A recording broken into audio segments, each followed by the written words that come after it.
जय जोहार में प्रगति अग्रवाल और आप मन देखा तो न्यूज प्लस 21। आओ एक नजर डाल थन मंझनिया के खबर में। केंद्रीय मंत्री है 27/2023 के आखिरी में 6G भारत में लॉन्च होए के उम्मीद। आईपीएल के अगला सीजन 5 महीना बाद 15वां सीजन के शुरुआत 2 अप्रैल ले सबो मुकाबला भारत में ही खेले जाही। गौतम गंभीर IAS कश्मीर ले अपन जान ला खतरा बताइस, घर के बाहर सुरक्षा बढ़ाई गई।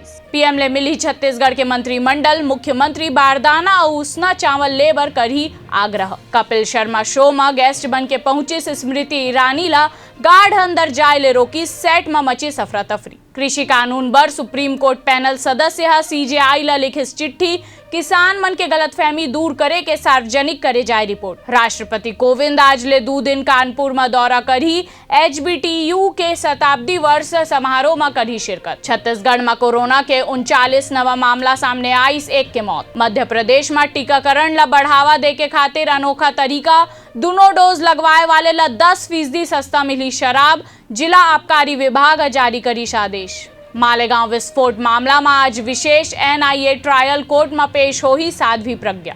ऐसे ही तमाम जानकारी बार हमारे चैनल ला लाइक और सब्सक्राइब करना जन भूलू और नोटिफिकेशन पर बेल आइकन घलो दबाहू। आप मन देखा तो न्यूज प्लस 21 आप मन के हक के बात।